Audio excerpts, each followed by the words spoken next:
it should not be viewed as a win for Apple, but rather a huge loss for American consumers. Do you agree, Luca? The fact is that Samsung did outsell Apple, so that means the consumers are facing the fact that it will be injunction to sell Samsung currently. Yeah, I mean, is it a loss for the consumer? I guess it's a loss to a certain extent. It's the largest, I think, promotional situation you could possibly have for if you look at it in an innovative way for Apple, that they say we have the innovation and Samsung doesn't. Truth be told, Samsung has 65,000 patents and Apple only has 9,000 patents. And truth be told, Apple uses a whole bunch of these patents in their products that are owned by Samsung. They do $7.6 billion a year in licensing between themselves right now. So, I mean, what the shakeout is going to be is it's obviously going to impact this licensing agreement between Apple and Samsung. They're competitors, but they're also working side by side together. So, I mean, this is the kind of the new world we're entering into, which is they're competing in these litigations that are going on, but they're also licensing to one another. So it's a kind of a double-edged sword.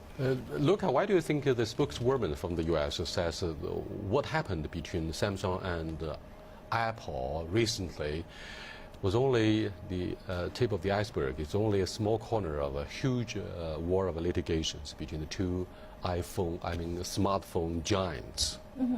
Yeah, because if you look at the smartphone today, there are a lot of similar technology. There are a lot of similar Yes, design. indeed. The key word here is the similarities. How could Samsung draw lessons from this devastating defeat in the legal battle about avoiding being accused of doing something similar to make their product look similar and feel similar? I mean, this is very embarrassing.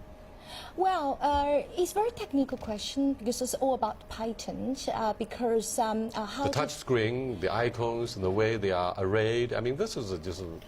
Yeah, no, you're right. I mean, I think it's going to spur innovation. I do. I mean, you are saying it's going to undermine the spirit of innovation. No, I don't think it will. I think it's actually going to force people to create and design and do better. And just like Steve Jobs did with his first computer and the Apple and whatnot, I mean, it's going to force them to have more innovation to get around these issues. So I don't think it's necessarily the death knell of innovation. I think it's going to force people because patents are there. There's some 250,000 patents that go into a smartphone. So if you take a look at it, so it's extremely difficult, I think, for the smaller players. I think this is where innovation is going to hurt. There's big companies like Samsung, there's big companies like Apple, but the smaller innovators, the people working out of the garages, which is where Steve Jobs started,